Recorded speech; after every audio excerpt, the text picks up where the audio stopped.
Hey, Jim, I think we ought to get started, huh? Yeah. Okay. Well, welcome. Thanks to those of you who joined us tonight for our November Fall Ball for Blues meeting, the last one for this year before we head into the New Year's break, move into the planning for the season. So we're going to jump right into this.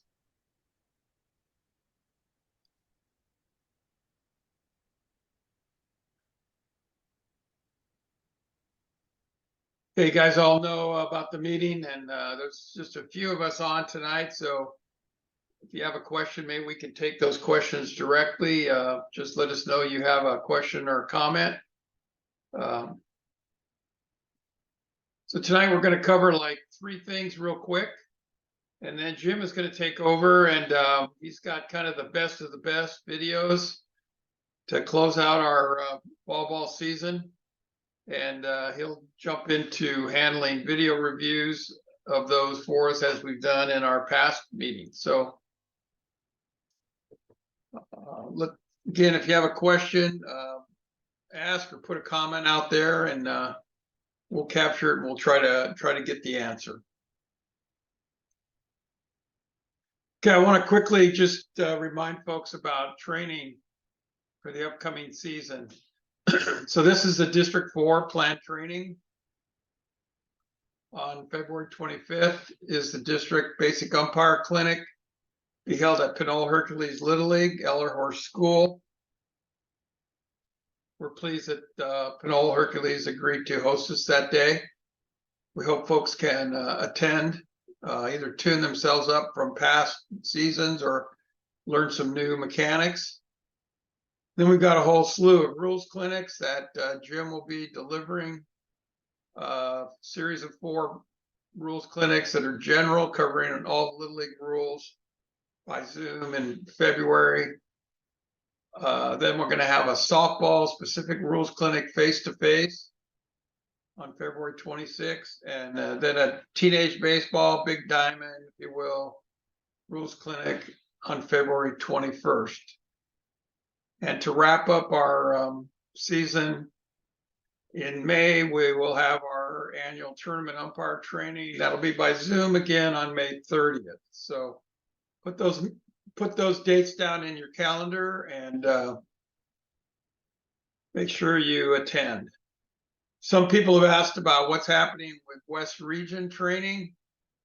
We don't have anything to tell you at this point. There are no dates. There are no clinics established. Stand by. Hopefully we'll learn something more in the next couple of weeks.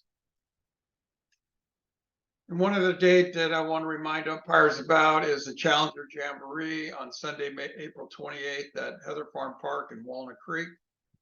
We always need umpires for that, so put that on your calendar and plan to come out and join us all for a fun day, and everybody gets a free lunch and has a lot of fun. So those are our training activities coming up over the next few months. I also want to add that we're trying to help specific leagues with their own training requirements. So if you come from a league that you think needs help with running a clinic, talk to your chief umpire and have them contact Candido. Or if a rules clinic, have them contact Jim. Okay, one thing I want to cover real quick, and there's a lot of words on this slide, and I apologize, but there's been some new messaging coming out from Little League headquarters about volunteer approvals for each season. So I just want to remind folks, if you are an individual umpire who volunteers their service to Little League, you need to be an approved volunteer for each and every league in which you umpire. And what does that entail? I just want to review this again so you know what your expectations are working with your league. You need to complete the Little League volunteer application each season. Now that application can be embedded in an electronic version that's in the Sports Connect registration tool or in the JDP background check tool. However, it can be an electronic version, but it captures personal information about you. It captures reference information, other things. And that is the document which authorizes your league to perform the nationwide background check, which is also required. So, and beginning this year, each league is also required to check each volunteer against what's called the non-eligible list.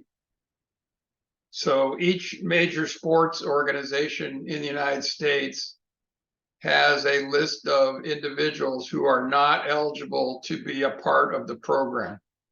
So USA Baseball has a list, and it's available on their website. You can actually go look at the names on the list. You might find somebody you know on that list. I found 3 names on the list the other day when I looked at people that I actually know. There are many umpires from the Western United States on that list. I'm not saying all of them have been Little League umpires, but there are individuals on the non-eligible list. Why are they on the non-eligible list? They could be a registered sex offender in the state in which they live. They could have had another crime against an organization like embezzlement or other financial crimes. They could have had assault or other things happen, at a contest. There's all kinds of reasons why USA Baseball might put someone on a non-eligible list. Little League has a non-eligible list. It is not publicly available, but the background check that's run by the JDP process searches that non-eligible list. Your league may have a non-eligible list. There may be certain individuals that have been banned by your league. So all those things need to be checked. And then if you're in California, you also need to complete the fingerprinting, which authorizes kind of a continuous search of California records and federal records to notify the organization in which you're volunteering for. So those things need to happen, and they need to get coordinated by the league, but you have a couple responsibilities in there. And then all the volunteers, including umpires, are appointed by the league president. And then that appointment must be approved by the board of directors at a regular open meeting where the list is public and the list is actually documented in meeting minutes. So what we don't do is bring forth a list of people that we don't want. We bring forth the list that the president recommends as volunteers. So these are the things that need to happen. I think we all know these don't happen in many cases. So I'm just telling you what the expectations are. And then to add to that, the new expectation this year, it's actually a requirement, is that every Little League volunteer must complete this youth protection training prior to doing any of their volunteer duties. It has to be done annually. It's about a 30-minute online course. All the district staff has completed that. We are required to do that by December 1st. So hopefully we're all done by the end of this week. All the DAs in the world are required to do this by December 1st as well. So it's a new requirement.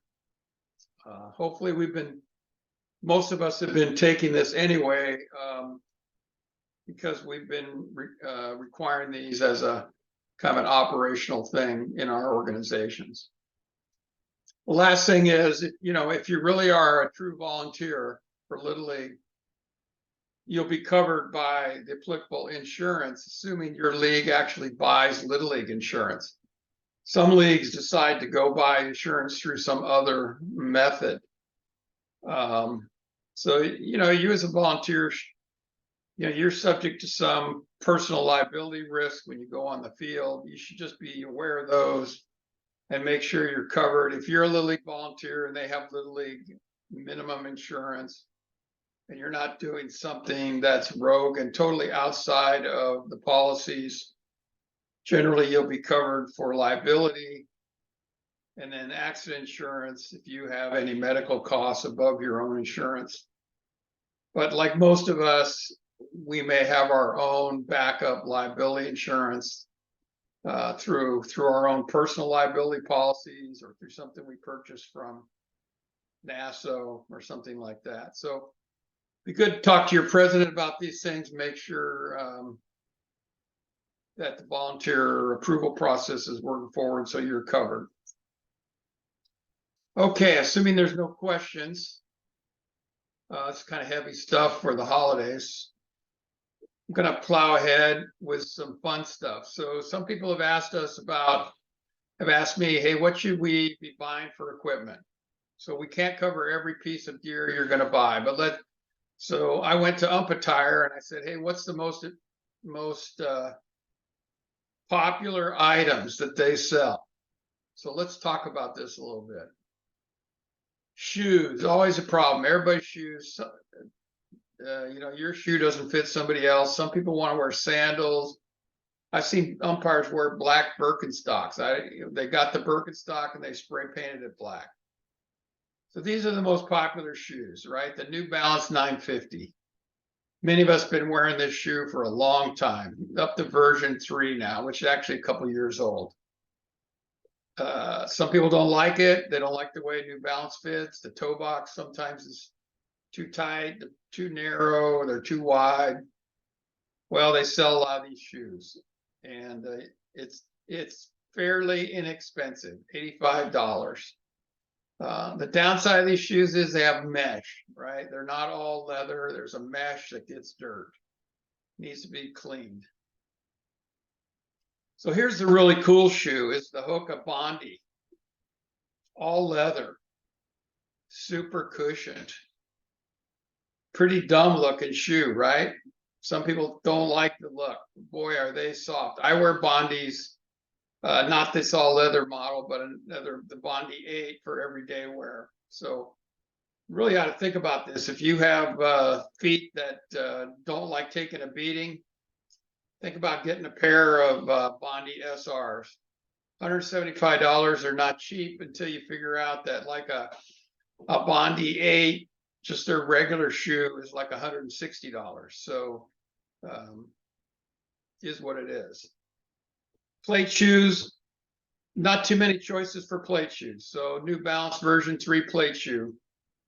Again, $150, $160. Same kind of fit that the field shoe has. Comes in a low top, a high top, and a mid top, mid cut. So there you go with shoes.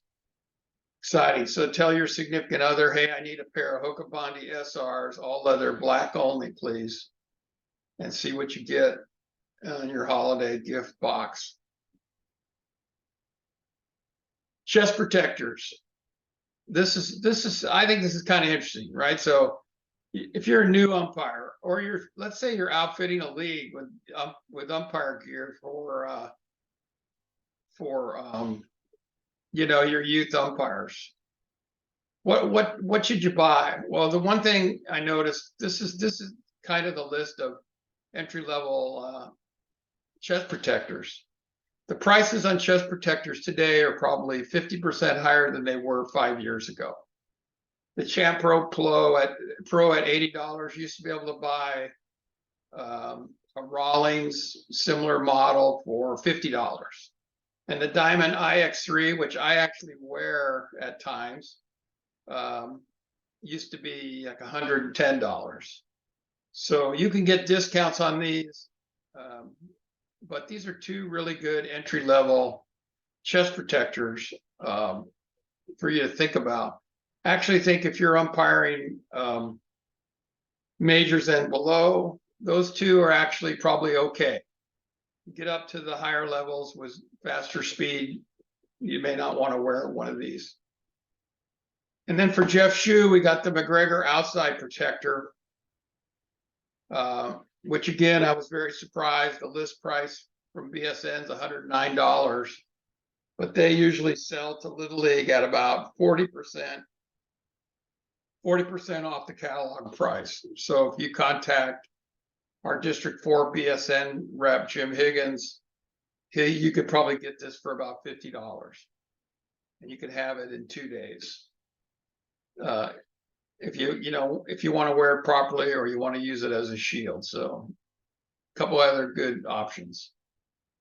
And then there's those who want the best of the best, right? And there's a lot of debate on hard shell chest protectors. This is what Umpire says are their two most popular, sell the most chest protectors. The Wilson MLB West Vest, developed in consultation with Major League umpires. This model is a memory foam model. They have some that have air cushioning for more money. But this one, $250, hard shell, contoured fit. Not everybody likes the way they fit. They don't fit everybody, but $250. So I don't want to spend $250. Okay, this next model, the All-Star Cobalt, has become very, very popular. It's less costly, and it's the design of it allows it to fit most people's bodies. I'm actually going to move up to the Cobalt for the coming season, see how I like it, and see if I can actually go to the hard shell model. So this is a couple pretty good options on chest protectors.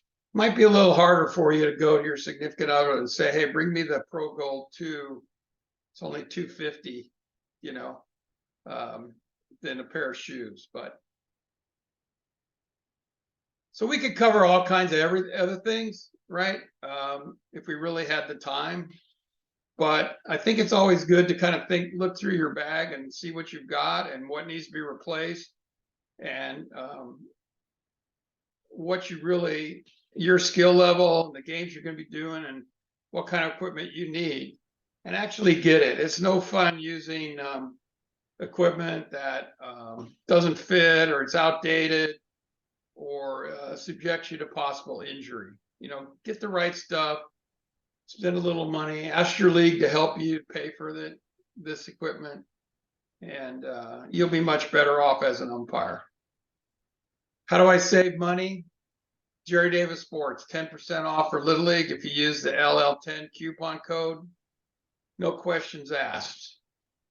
They often have sales that are better than 10% off, so you kind of watch for that. Umpire, if you're a NASO member, is 10% off. Or if you're placing a large order, say to outfit a league, several $100s, if you ask Umpire and tell them you're a Little League organization, but you're not a NASO member, they will give you 10% off. And then there's the old guy Honings, who, believe it or not, is still out there. And I checked today, they're selling charcoal gray, poly wool, pleated pants, both base and plate, for $29.95 today. So they're still out there supplying umpire equipment, and they will give you typically 10% off if you just tell them, hey, I'm Little League and I'd like a discount. And much like everything else, be careful of deals that look too good to be true. There's a lot of consolidators out there that try to sell stuff, and you'll know. Our recommendation is Jerry Davis Sports is a Little League partner, the preferred supplier. They're the supplier of uniforms for the Little League World Series umpires. Umpire has been a long time quality supplier, and they're partners with many major officials organizations, and Honings owned by sports officials. So you can pick where you buy from. So lots of good things to stick under your Christmas tree, or put in your New Year's gift box. And you might even want to buy yourself something. I may go buy myself the Cobalt chest protector and put it under the tree. Sounds like a good idea, because I'm going to get it for $199 and 10% off. So any questions on equipment purchases? All right, Jim, we're going to rock and roll into you now. I'm going to hand it off to you. All right.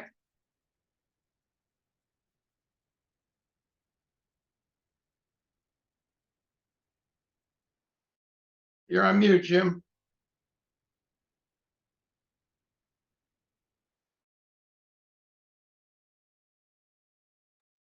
No, I'm not. Okay.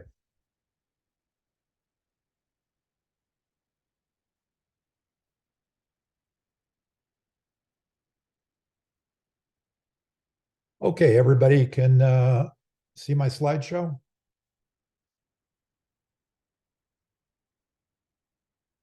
Yes? Yes. Okay, thank you. I'll take that as a yes. Okie doke. So again, just to review something we've gone over for the last so many years, that the videos are designed for learning and improving our skills only. It's not meant to criticize or denigrate a particular umpire. We all make mistakes.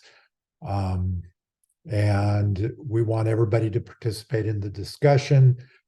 There's so few of us, just you don't have to raise your hand or anything like that. Just chime in. So these videos, except for one of them, are all taken from 2023 Little League Regionals and various World Series. If there's a theme to these today, it would be positioning, chest to ball, status of ball, timing, and knowing and executing your responsibility. So as we are going to head into the season next year, these are some things to maybe be thinking about. Okay, so first couple videos are just sort of to go over a few of those things I just mentioned.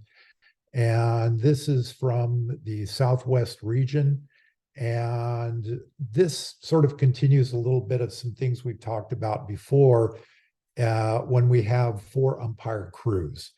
And when we have 4 umpire crews and we have runners in scoring position, and U1 goes out, we have U2 covering first base. So this is one of those situations where U2 had to cover first base, and we'll see how that evolved here.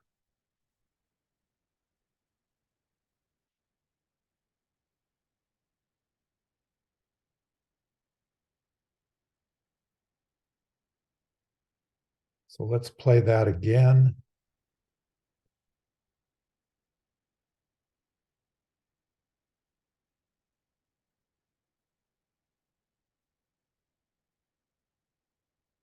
Okay, what did any of you notice from that play?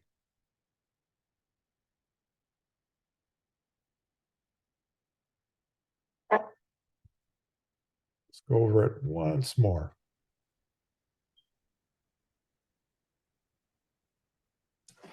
Looks like you too got kind of straight line. He didn't get too very far in there to make that call.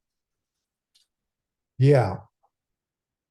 And that's sort of inherent of the problem when you have U1 go out and there's an immediate play at first base. U2 can't get in very far. Could have worked a little bit on angle, right? Did anybody see anybody actually make a call? No. So the ball comes in right about here. The runner hits the base. The ball hits there. We have U2 is still moving. And nobody makes the call.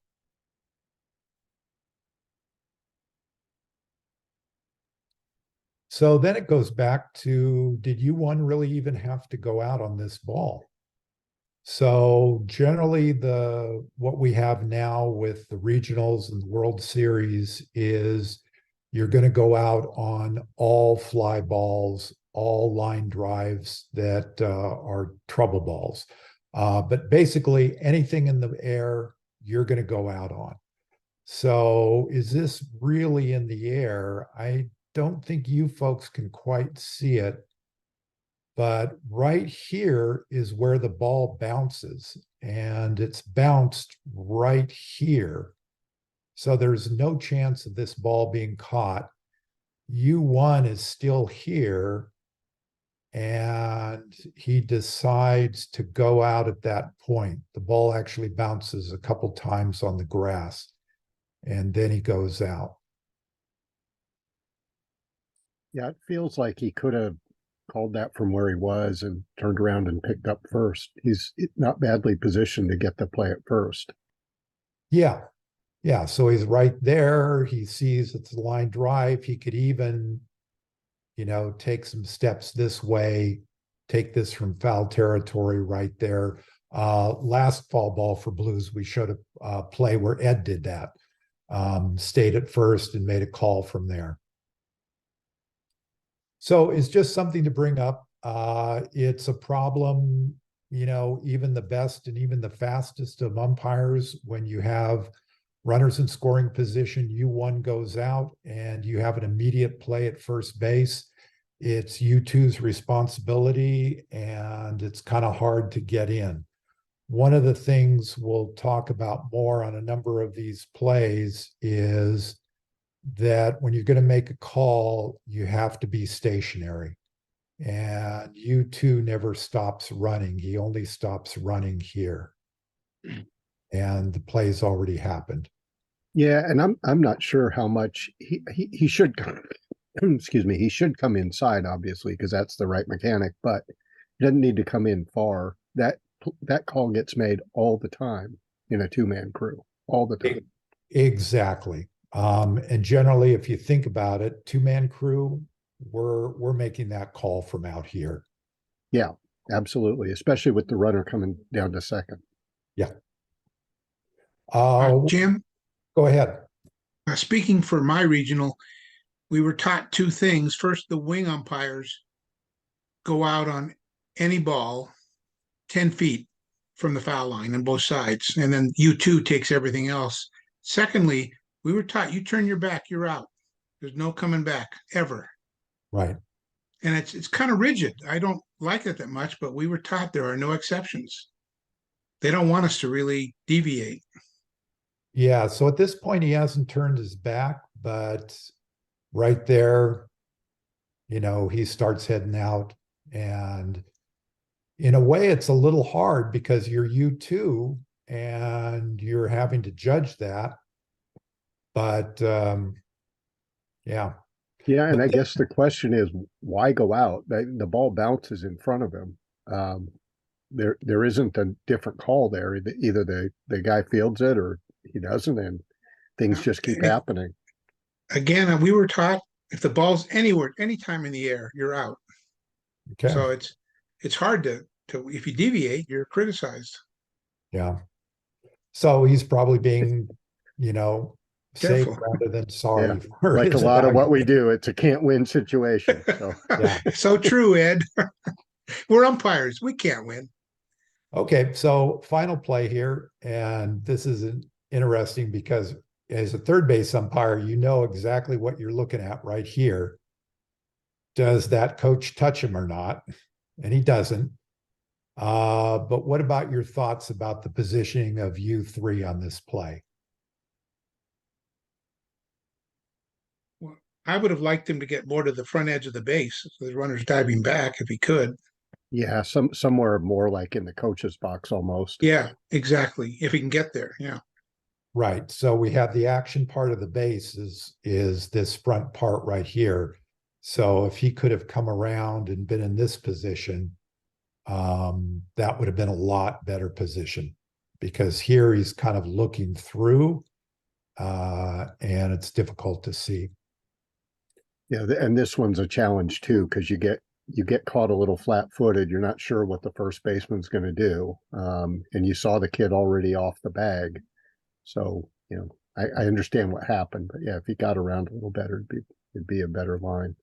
Yeah. And you knew there was a potential play here as the kid turned, started towards home, fell on his butt.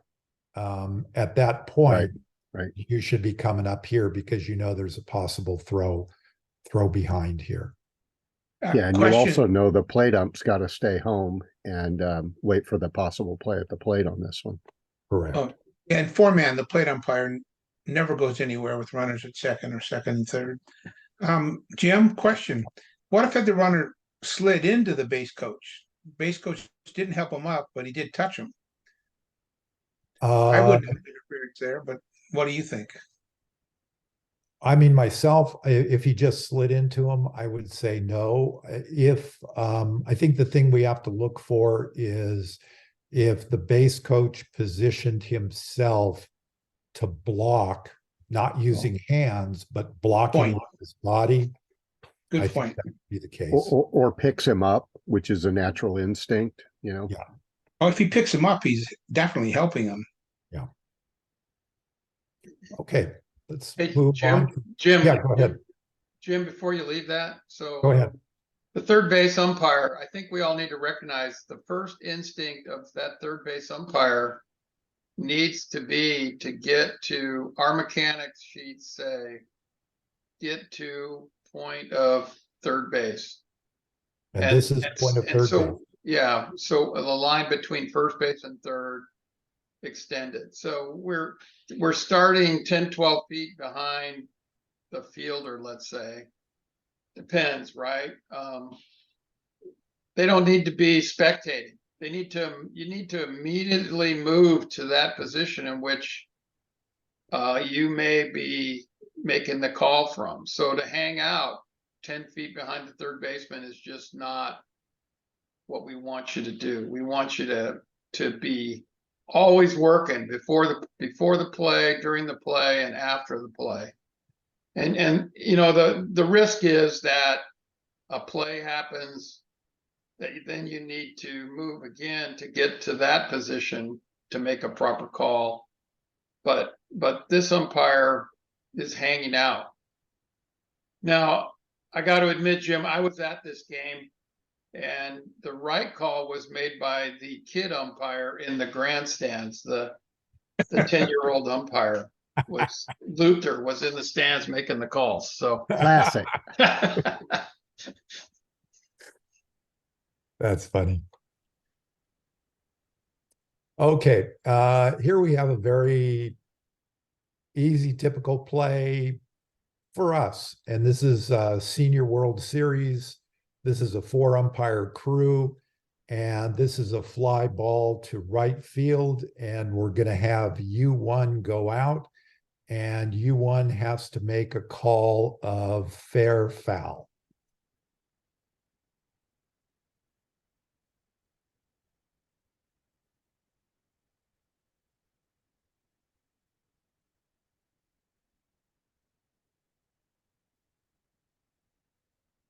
Okay, what do you folks see on that one? He should be on the line, but he's close. Yeah, he's a little inside. Because there's no catch probability here.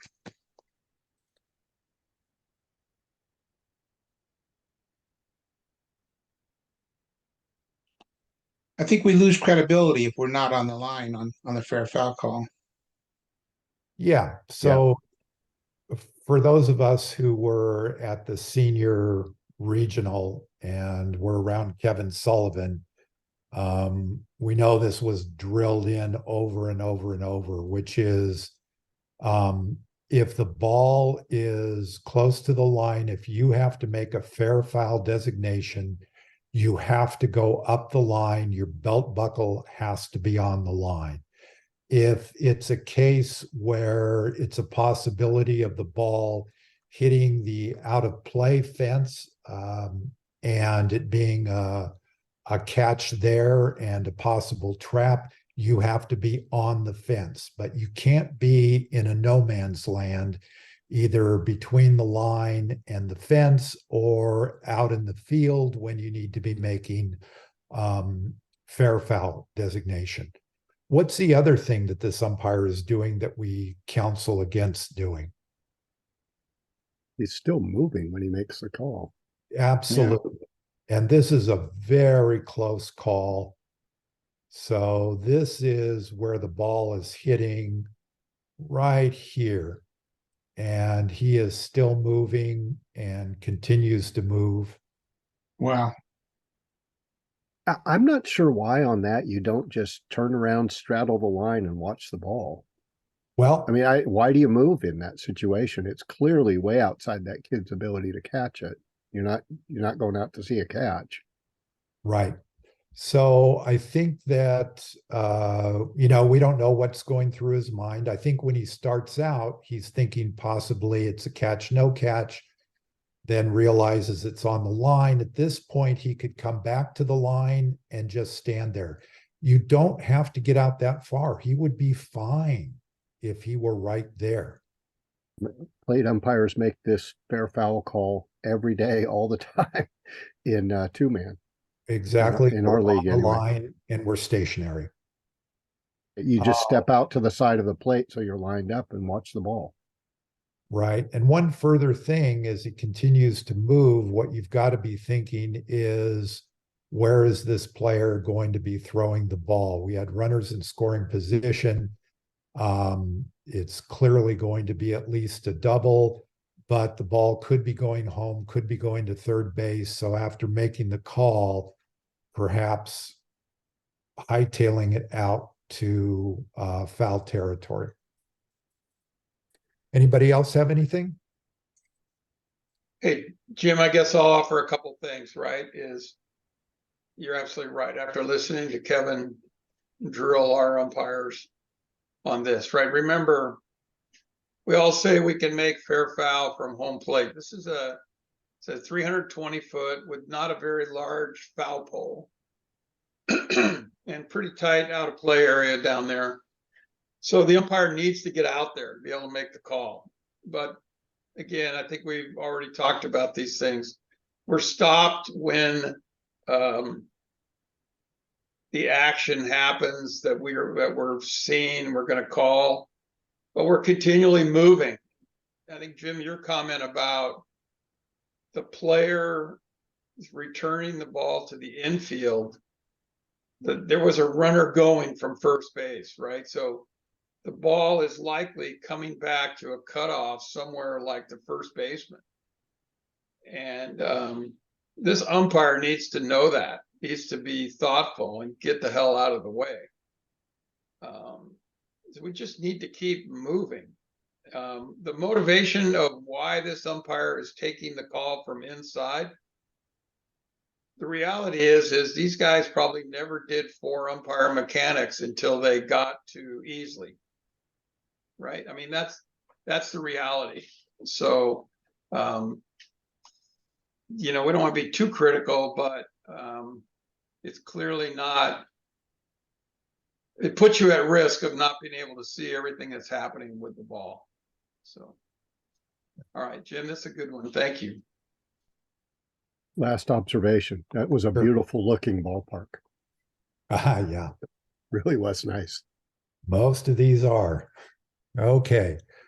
So now we have elimination game here. And for these next 2 videos, what we want to concentrate on is U2.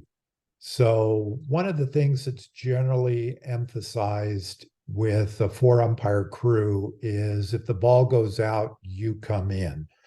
And that's actually on the mechanics for the Little League International official 4 umpire mechanics. The ball goes out, U2 will always come in no matter what. For those of us who went down to the West Region Identification Camp, we were told something different, which was, yeah, you can actually rim if you want to and stay on the outside. But clearly these are umpires who have been taught to come on into the inside. So watch the positioning of U2 on this play.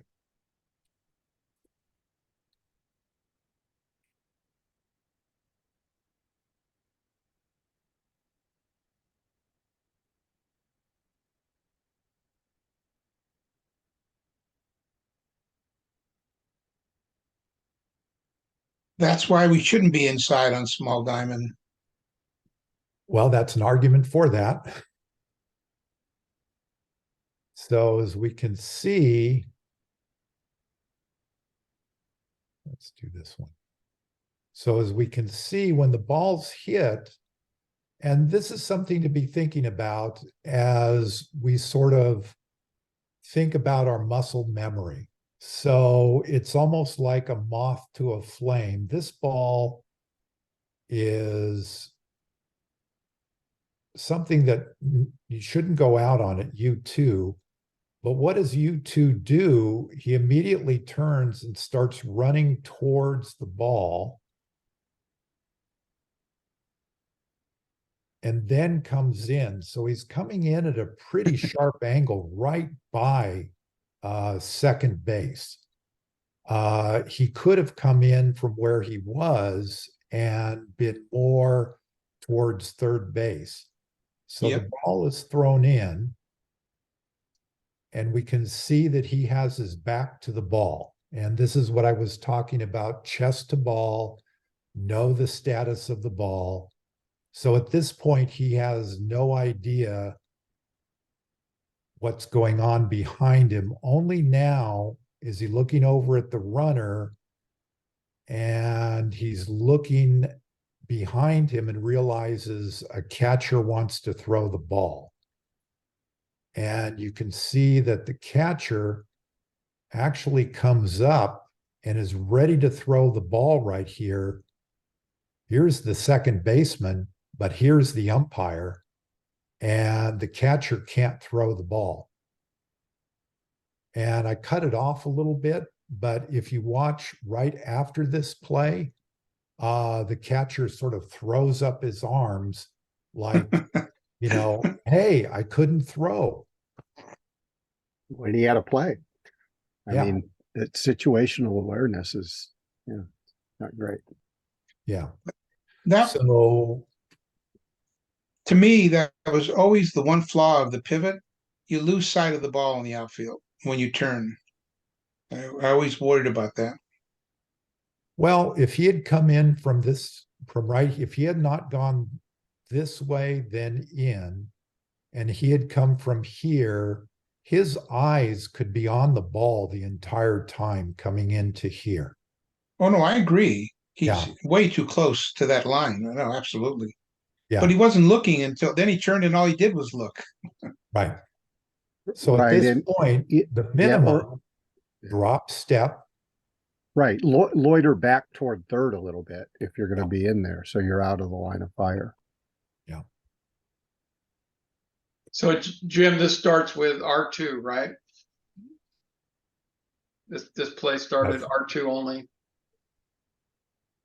Correct. Yes. Yeah, it looks like it. So one of the things that I'd offer up is for umpire crew, you have confidence that your partners are doing what they're supposed to do.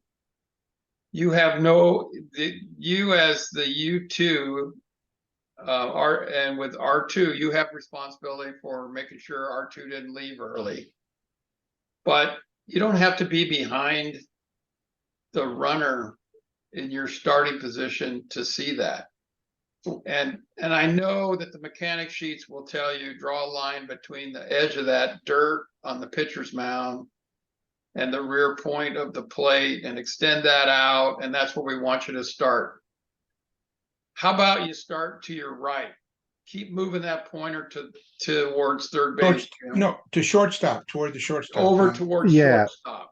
Where you there. might play in a two-man crew. So Yes, exactly. exactly. What's the opportunity there? I can still see the runner. I can still see any catch, no catch that I might have to do on some trouble ball. It's better position And for I a call at second. actually can come into the working area in a position if U3 goes out, right? Into a position that's out of the line of fire. Now, don't do that if somebody's watching and telling you to do it differently, but I think we ought to think about where is a good cheating position, recognizing you're giving up something, right? You're further from second base than you normally would be. But you are out of the batter's eye, right? You're not in the line with the pitch coming into the batter. You are out of the line of the throw going back towards second. But then you're going to have to move from that extended working area to actually see the play at second base. But again, now we're looking for the action part of the base at second. We're coming directly towards it by coming from that extended part of the working area. So think about not cheating, getting behind the mound, cheating over towards third base a little bit, even in a 4-umpire crew. I think that positioning's better in general. You can actually see the play at second base pretty well, even if you just stayed right where you started behind the shortstop. Those are great comments, but remember, every one of these games, every one of you is being evaluated, and you will be critiqued if you're not where you were told to be.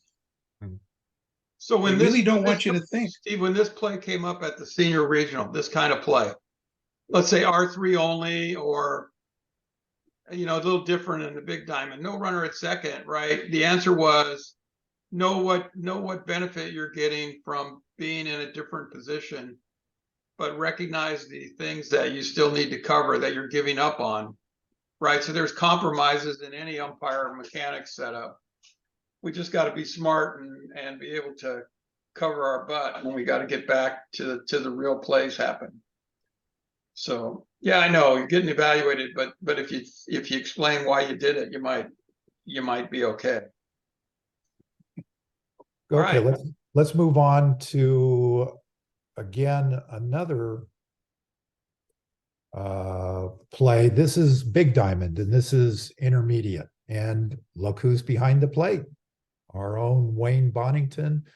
And little shout out here, though he's not here. There's Gerard Takaguchi, who has just retired as UIC from District 57 and also as the UIC for the Intermediate Baseball World Series. He's had a great career in both of those positions.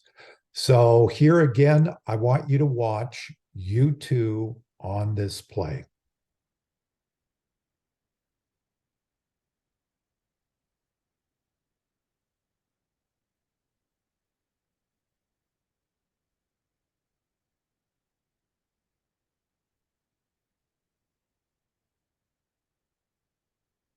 And we'll see it again.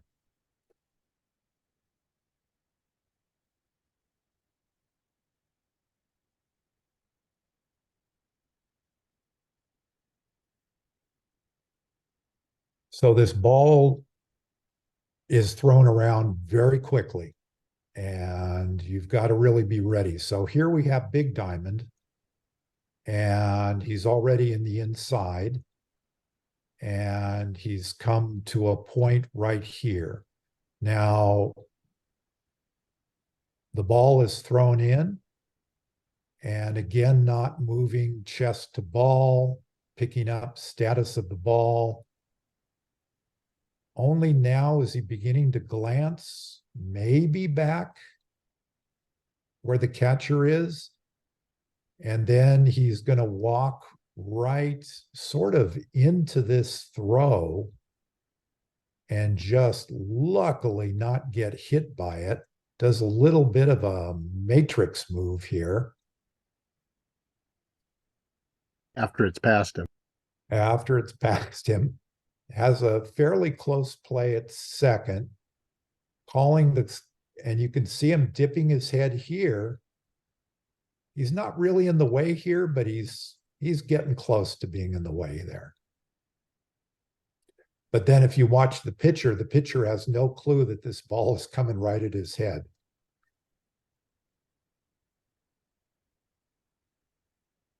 So it's not just the umps who aren't paying attention. Exactly. So again, that whole issue of, I just want to keep emphasizing that. Just know the status of the ball and chest to ball. And think if he had seen what was going on, had just done a drop step here, could have come over a little bit over to here, and guess what? On that close play, he has a better view of that leading edge of the base. Jim, was this a fly ball or a base hit? This was a fly ball, which makes the batter kind of funny what he does here. He does a bat flip. Oh, well, also, I don't see anybody watching the tag up at first. Am I missing something? Well, we have a 4 umpire crew. We can't see. I have something in my way here. We can't see U1. Didn't he go out? Oh, he did go out. Yes, he Yeah, did. he went out. Yeah. Okay, we have bases loaded. U1 goes out. So it's going to be his responsibility for touch, no touch, correct? Oh, yeah. And he's not looking. Yeah. Backed up by the plate umpire. Well, he can't. He's got to watch the play at home. Never mind. Yeah. Somebody should see. They do appeal in baseball a lot.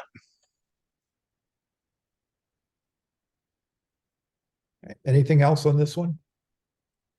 Something that I have found on the intermediate distance is that the angles are a little bit tighter, and I sometimes adjust when I'm U2 to the non-traditional side just to make sure I'm out at the throwing lane. Okay. So where would you have been, say, at this point? Well, I'm driving, so I can't really watch Oh, I'm specifically. sorry. But if U1 goes out, I've got the tag up at first base also with multiple runners. So I need to probably work toward the mound so that I can open up my angles for both tag ups.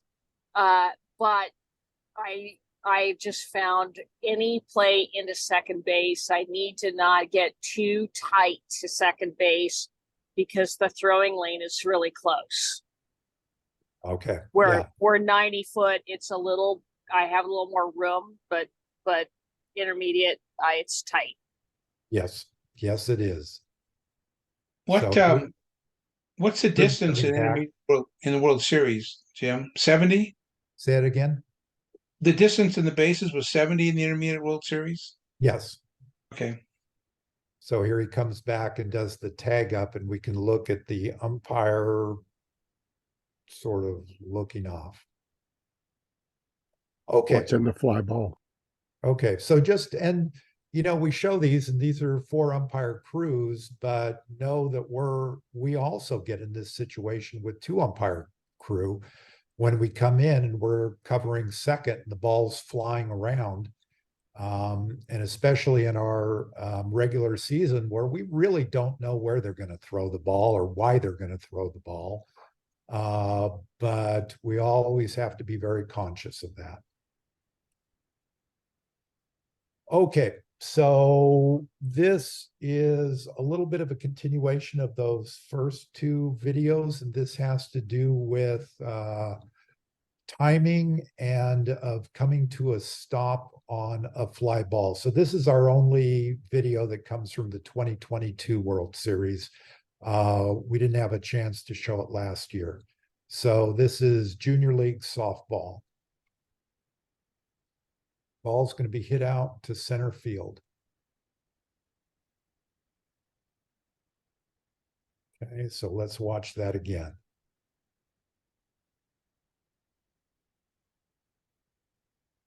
So what do you notice on this play? And what would you suggest to this Ball's umpire? early. Still moving. Still moving. And he And called it before she hit the ground. Easily could have dislodged that ball. You got to Yeah. hold that call. You're right. yeah, so we know that for a catch, we need to have control. We need to have voluntary release. We also know that it's not going to be a catch if the player collides with a fence player or ground and the ball is dislodged. So if you watch his arm, he's actually at this point, he's starting to make his call. And he can't see the ball at that No. point either. Just cannot see it. could be underneath her because her back's to him. Yeah. Right. So just want a shout out to this girl. This is a great catch. It's a fabulous catch. Yeah, no question. But you got to wait to make sure it's a catch before you call it. Absolutely. So come to a set position. So if we watch him, we can see that he kind of spectate, the ball's over his head. It looks like his head kind of is watching the ball. And only now does he take his first step out and the ball is already well past him. So if you think about it, what he could have done is, do you really have to go out?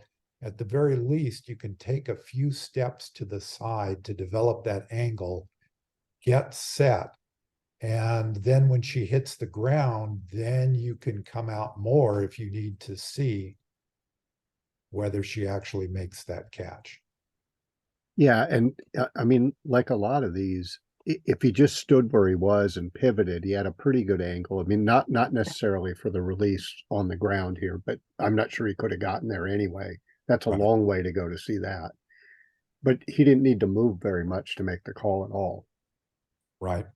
And one of the things you're hoping on a play like this is you have your U3 here, may have even a better angle if that ball is dislodged. So it's good that he is watching that play, though he will have to watch the touch at third.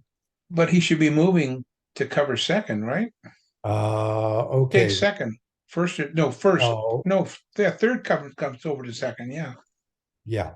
Let me see. So you have, Well, except he has a runner coming down, right? Oh, he does? Never mind. You're right. If there's a runner at second, he has to stay at third. Never mind. You won. so Wow. U1 should pick up the runner going into second. Yep. Yeah, you're right. With the runner in scoring position, U3 stays there. well, it depends on Depending on the the mechanics, mechanics. yes. Exactly, Kate. So know that the former Western region mechanic was that on a play like this, U1 came in to cover second base with runners in scoring position and U2 going out. With Little League mechanics, we don't marry U3 to third base with runners at scoring position. On that mechanic, actually U3 is supposed to come into the inside and cover both second and third base. What the mechanic was for the 2022 Junior World Series softball, I don't know. But no, it could be either of these folks, but it should be one of them. But look what they're doing. U1 is watching the ball. U3 is looking at the ball. U2 has turned around and gone out a little bit. I think we also have to remember, what did we hear from Mike and David last month? I believe that catch, no catch is not reviewable, right? So they want people going out to see the catch. Now, again, what were the expectations in Kirkland at the Junior Softball World Series?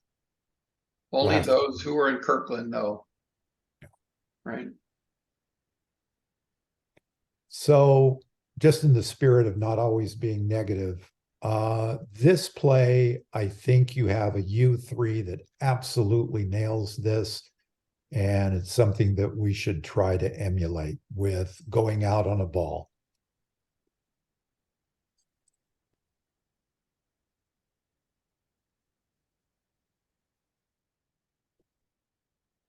So let's watch that once more.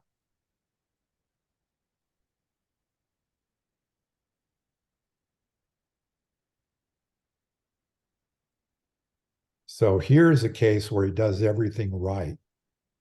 He actually makes a good bit of distance, but as he sees that the play is going to happen, he comes set, not moving. And then as the player goes to the ground, does not make a call. Yep. Clearly, he still has the ball in the glove. he waits till there's voluntary release and only then comes up with the out call. So Well done. yeah, I think this is I what- aspire to that. yeah. So one of the exactly, we all do. Agree. So one of the things we can be thinking about is how do we time when we should stop?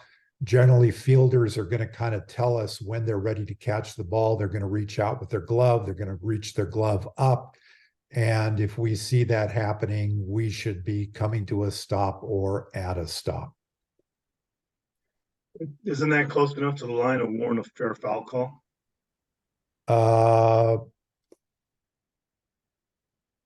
No. Wasn't that close. Well, actually within what, We 30 were, feet? well, 10 feet, we were told, but okay. So could have made a fair call and then made the out call. Yeah. But you know, he stayed on the line all the way out. And if you watch him, he's going up the line. He's not moving to the infield side at all. But in Well, a that's way, this is good because this good. gives You him don't, an angle. well, you don't want to get in the eyesight of the fielder. Nothing like an adult running at him to scare him a little. Right. Yeah. gives a But good but angle. to the extent it drifted toward the line, he was perfectly positioned to make that call too. Yeah, agreed. Okay, this is just if you find yourself at a Little League regional or World Series, you always want to come prepared and you want to have your game face on in case the cameras catch you. You also want to announce to the world who you are and where you are from. So this is Waco, Texas.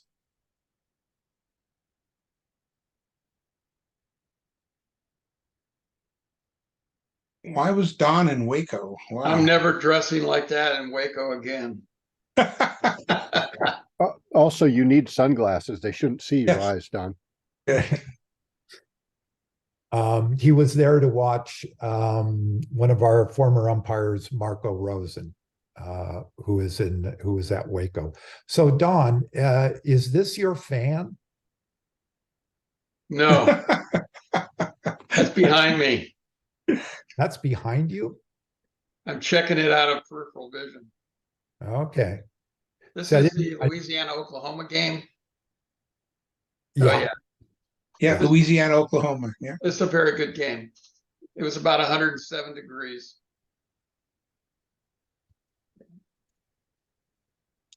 Okay, so let's go to you make the call.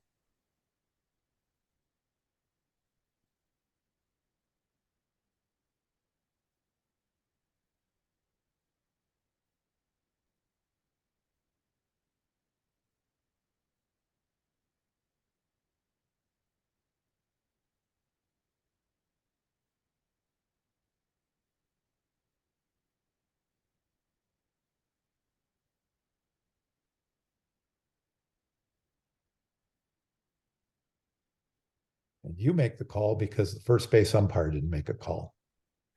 So what's your call on this one? Safe. Yeah, absolutely safe.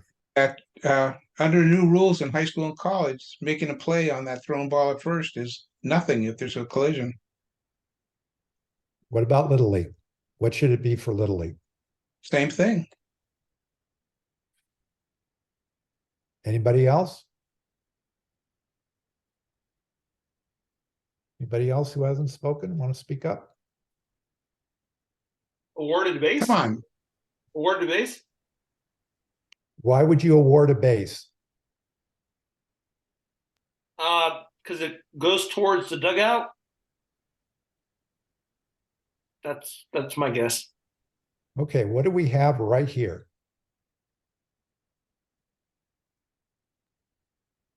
Collision? We have a Train collision. wreck. Train wreck. We don't use train wrecks. in Little League. Obstruction. We You have could say it's obstruction. We have Obstruction. we have a first baseman who does not have the ball Mhm. and is blocking and impeding a runner going into first base. What kind of obstruction do we have? Type A or type B?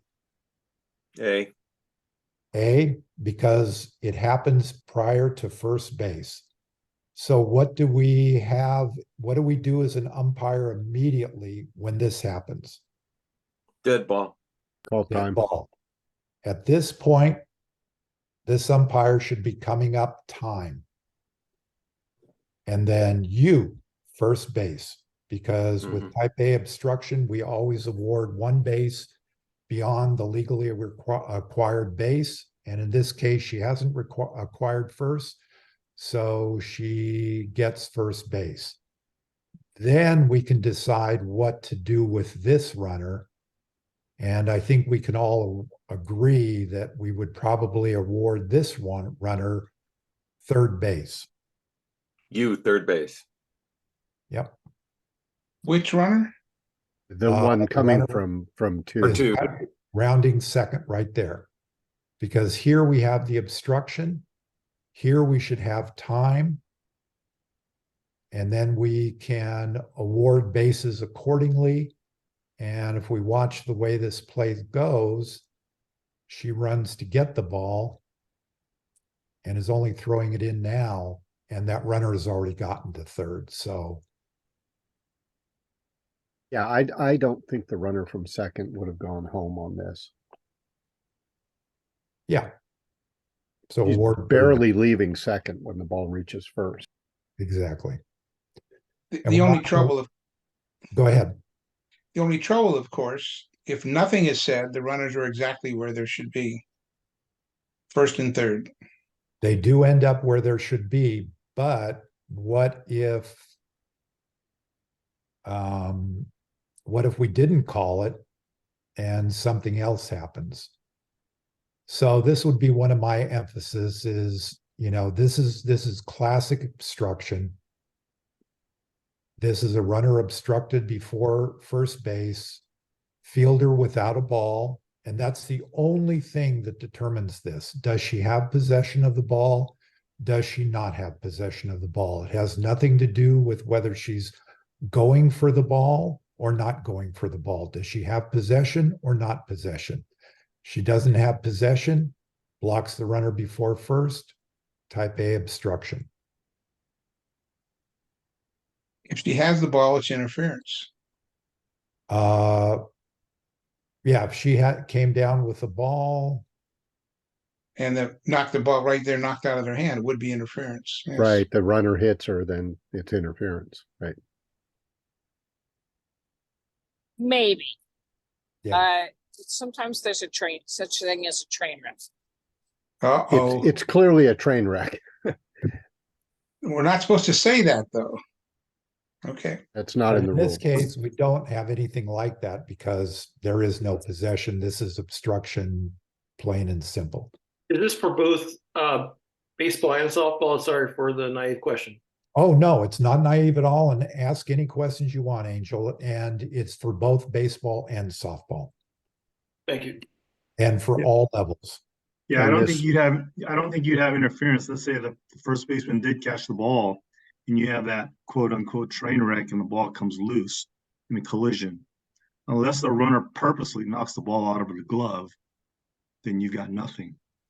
Oh, Maybe, no. yes. Yeah, Well, Could maybe. be, well, it could be Well, interference. Same thing. They have Let's- let's- to let's say you got maintain a tag- possession of the ball. It's Yeah, not an same- intent question. Yeah, there's no intent, there's no purpose. Same thing with the runner sliding in at home. Ball comes in, catches it, slides into the mitt, ball gets knocked out. You gonna call interference? No. Well, Agreed. we're moving into No. hypotheticals here. So let's Yeah. But I go. would say this often goes uncalled, and because it resulted the way it did, and, it's the same result. It shouldn't be that way, Jim. You're absolutely right about it, but that often what happens. Because as an umpire, you don't know what will happen. Right. Hey, Jim, Okay. Jim, can you go back to that picture? Leave it on that at the end of the play, please, for a minute. Sure. Okay, right here. Okay, so uncalled.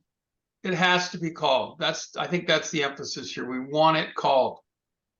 And don't give up on calling it. And then don't give up on doing what's appropriate. The second part is, let's hypothetically say the first baseman has caught the throw and has secure possession of the ball and is attempting to tag the runner, okay? Because see, she's off the base, right? So if the runner is doing what they're supposed to do, the fielder is doing what they're supposed to do. The rule doesn't say anything about that there will be no contact between the players. The rules don't say that. There's going to be contact on certain plays. But if the fielder has secure possession and they're attempting to tag the runner, they have to maintain secure control of the ball through the tag. So, just get this right and call what's right. It's only interference if on a thrown ball, if the runner intentionally interferes with the fielder attempting to make a play on a thrown ball. So get John? the calls correct here, folks. But I Yeah. agree, but in this case, isn't the fielder doing what she's supposed to be doing? No, she didn't catch the ball. But she was going for the ball. Right there's the ball and she missed it. Right. It's an errant throw. Right, but she was going for the ball. She was doing what she was supposed to do. She didn't deliberately, or it doesn't matter, of course, but she did not, anyway, I But don't did necessarily. Yeah, the it's just- defense do something wrong, or did the offense do something wrong? The defense Defense. did because she Exactly. didn't ever possess the ball. Right. Well, because it was a crappy throw. Yeah, Yeah, bad throw. exactly. Right. All right. Okay. Yeah. Right. If you go to the root cause, it was a bad throw. Yeah, let's blame it on the shortstop. Right. Error F6. It's almost always the shortstop, Jim. I mean, let's be honest. Okay. Okay, Thanks, Jim. Good one. okay, make the call on this one. And I'll give you a hint, it's at second base.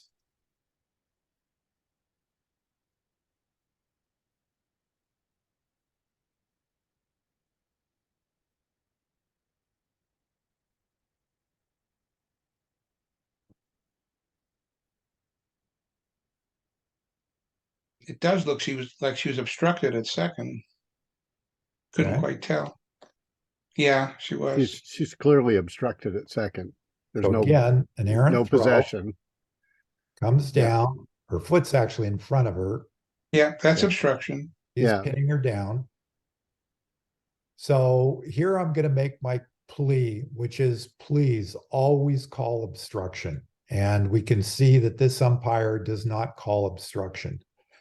He was bailed out because this was not a close play at home. But think if this was a very strong throw and it was much closer. So here we have type B obstruction, which is Delayed. delayed dead ball, pointed out, and only award bases if you have to. Right. So and- she and- wouldn't, sorry. I was gonna say she wouldn't necessarily get home in this case unless you felt she earned it. That's what I was going to say too, is I mean, unless you saw how this came out, you would not know that she could get home. It easily could have been fielded more cleanly, although they Well, couldn't but figure she's anywhere near it. almost- Yeah. She's hitting third right now. Right. No, she earned it in this case, absolutely. Yeah. But at the time of the obstruction, you don't know that ball is going to get as far away as it did out to the fence, and you don't know what the throw is going to look like coming in. Okay. Now, Jim, Yeah. you mentioned delayed call on obstruction. So do you mean by that you would allow the play to continue, and then if she got caught at home plate, then you would call that obstruction, then award her the appropriate bases? Is that correct? Absolutely correct, Angel. So what would have been ideal here is for this umpire at U2 to point at second base and just verbalize that's obstruction and then not do anything. And then if it were a close play at home plate and she was tagged out, then that U2 could come out and call time and award home plate to that runner if he believed that that's the base he protected her to. Thank you. But once she scores, he wouldn't say anything else. Exactly. Thank you. Okay, could we take a little bit deeper dive here? So she's on second base, right? Watch her feet. What does she do right here? She steps off going back. Yeah. Okay. What is she supposed to do at this point? Retouch second. She, Wow. she stepped backwards off the base towards first base. The Yep. rule is she must reacquire second base. Wow. But guess what? She runs around it. Yep. That'd be a great call if that umpire saw it. Wow. Well, it's an appeal play, isn't it? That would be an appeal play. That would be an appeal play. But I think we're unclear whether he saw it, but it's real subtle. But that's what happened. Even Well, though it would be an injustice. injustice, but this is the rule. If you Oh, agreed. I step understand. back, It's just, head back to the other base, which I was she kind of just did. hoping she dragged her toe on it as she went by or did No. something. No But- different than a grand slam and the batter runner missing first base, right? Well, Exactly. Right. So I can say I've watched this play, I don't know how many times, and it was only on the last time I watched it today that I actually noticed that. So something to always keep in mind is touching the bag or not. Just in fall ball this fall, Don and I had a play where at second base, the runner was sort of going back and forth past second base and back. and Jim? Yeah. Oh, sorry. Go Go ahead. No, go ahead. It's okay. No, that was, go Oh, ahead. is this on the same play? Yeah. Yeah. No, never mind. Okay, you make the call. We have a runner at third coming home. We have the ball being thrown in from left field. And there's a play at the plate? Gonna be a play? No. Okay. There will be a play at the plate. So we got umpire obstruction. Okay, good. Yeah. Well, it's a beginning question of why did the umpire, with a runner coming home and a throw coming to home, position himself there? Good question. Okay, let's play this.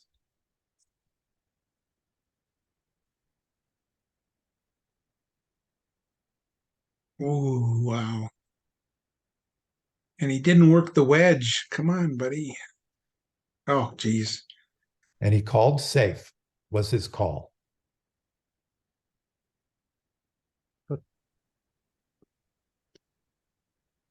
Well, she's out, of course.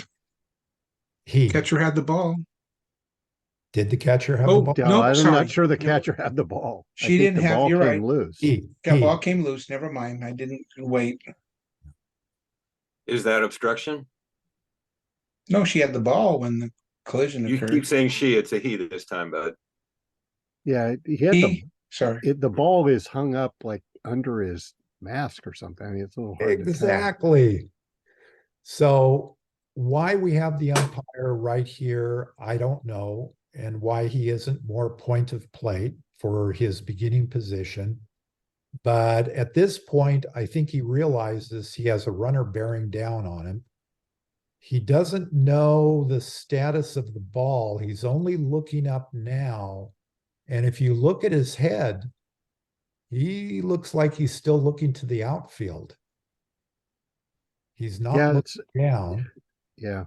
So what happens with this ball? Because maybe he's looking down. We don't know for sure, but his head movement doesn't seem to be. The ball comes in and hits the heel of the glove And right And- here, we can see the ball is bouncing up now. So there was never possession of the ball. And then is exactly what Brian said. This is the ball right here. How can you see that, Brian? Nice. Wow. And then, Well, I saw the angle of it bouncing, and that's where I assumed it was. And then you see it dribble away after, if you yeah, watch. so there it is right there. So it is obstruction. And- Never had secure It's possession. obstruction all the way. Yeah, And never then- had secure possession. Yeah. Then he releases the ball from his. Which So- also I- didn't yeah. seem to be voluntary, I would just say. Yeah, a voluntary release from the net. So if you watch so this is, if for any of you who watch Formula One, you'll know that if a driver misses the apex of a corner, they basically set themselves up for being out of position for possibly the next 2 turns. So here we have a case of an umpire who sort of loses sight of the ball, only now realizes the ball has come in, and looks like he's looking down, thinking the ball is down here somewhere. And then picks up the ball there. So Jim, would you hold, absolutely. would you Go hold the ahead. slide right there for a second? So Where? Right Right there, here. just like, I'm just gonna make an observation I was gonna make under equipment. That umpire's wearing a helmet, and I can tell you, I've worn one the last 3 years, it really makes you a better plate umpire. Because you're protected and you're not flinching on a high inside balls coming at you. Okay. I can recommend a helmet if anybody's, and umpire sells them, so. You know, Candido wears one, and I'm going to be going to one this season because I'm on blood thinners. Yeah. So Ed is absolutely right. We have obstruction. And again, we have type A obstruction because a play is being made on the runner. So an immediate time, you score. So, hey, Jim, I'm looking at this and the fielder, the catcher is set up inside or on and inside the foul line. So you're judging there's no direct path that the runner could have got to the back part of home plate You're from saying where setting they up are here? there. I realize the umpire's blocking. It's umpire instruction, but well, this is the point. Yeah. So the point is why is that runner coming in at that angle right at the catcher? And I think probably because he didn't have a choice, because otherwise he would have hit the umpire. right. Yeah, it does look like an odd angle because he's coming down from third. He clearly could have come to the line sooner than that, but the umpire's there. But I think a catcher without a ball right here. Catcher's I'm blocking gonna- by the I'm gonna time the call ball comes obstruction. in. I agree with that. I'm going to call obstruction there. But the race, Go ahead. again, the issue, the runner in all levels is not allowed to run into the catcher, even if the catcher's guilty of obstruction, right? Correct. You must slide or attempt to avoid. And is he attempting, he's not sliding and he's not attempting to Well, avoid. He's coming to kind of a stop, and now He went to a it's an crouchy awkward thing. slide. Yeah. Well, and But- I think it's because the umpire was there. Look, he's trying to find that slot. Yeah. It started to look like that, and then he comes inside a little bit. Yeah. I don't know. A little bit harder, that would be an ejection. Well, he's clearly trying to slow down. But he's supposed to slide or get around, right? Yeah, but he's sliding. He is Yeah, kind of slide. He's got okay. a knee down. It's a terrible slide. Not Okay. textbook. So the other thing that this umpire is lucky is that the ball is coming in right now. You can see it hitting if it had come in a different way, you could have had the catcher going backwards and running into the umpire. Yeah. Okay, let's move on. Okay, Got time, Jim, we got time for one more. one more. Yep. Okay, God, there's so many good ones to choose from. Okay,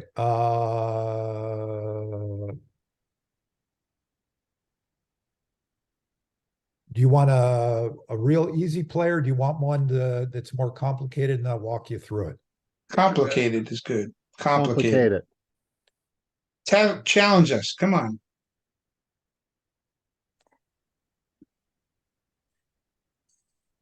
Okay. Not this one. We'll get there. Wow, you had a Okay. lot. Wow. Oh, I do. Okay. Bases loaded, one out. Yep. Ball is going to be hit on a line drive caught by the second baseman. Second baseman is going to try to double off the runner at first.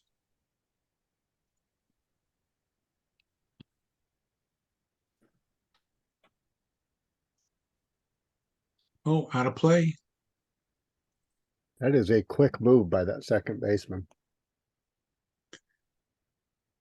Okay, so a couple things to note here. Line drive caught, ball thrown. Whose responsibility is this for out of play? First base ump. Ah, Play. plate. Bases are loaded, runners in scoring position. Where should this plate umpire set herself up at? Point of the plate. Point of plate back here is about, try to go about 10 feet behind this batter or this catcher. And then she would easily be able to watch this happen. We can see that the first base umpire doesn't see it yet, looks around going, oh, wait, where is first base? And he's the one who calls it. We can see what she did is she went up the third base line, and only after he calls time does she kind of quickly go up and then drop her hands. Okay, so now we have the coach come out, and what the coach wants to challenge is whether the runner at third base left early and didn't retag.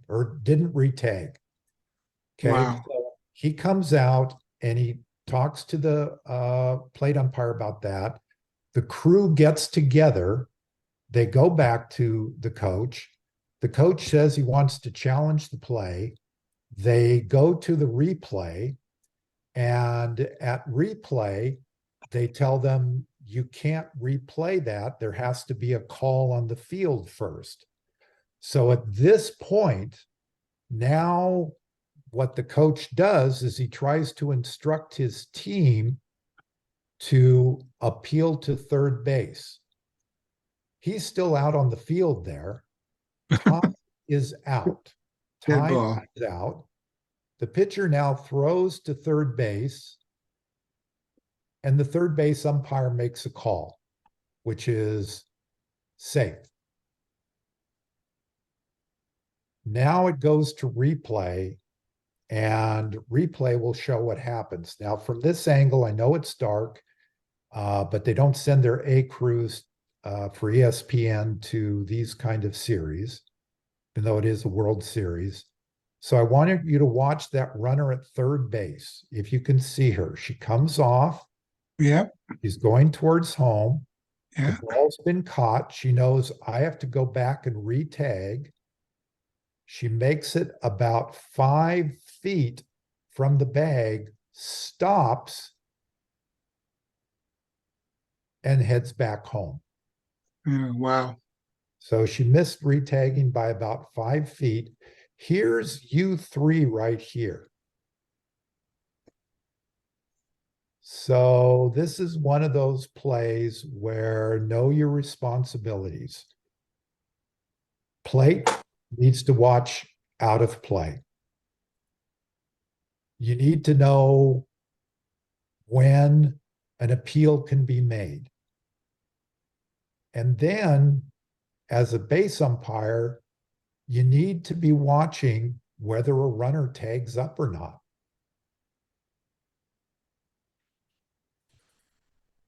So anyway, that was the final play. Wow. Okay, Don. Okay, Jim.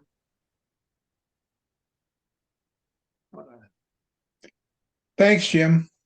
Absolutely. And I know I'm sometimes it may appear I'm a little negative on this stuff, but it's just kind of factual stuff, and it's good for us to remind ourselves of this. And I can say that for every error these umpires made, I have made every one of those errors myself. Oh, and we're just praying we don't run into those situations. Yeah. For me, it's multiple times, but thank you. Yeah. That we don't end up on TV doing it. Oh God. Oh God, yes. Remember, replay is illegal at the league level. Yeah. All right, Jim, you want to unshare your screen? Okay.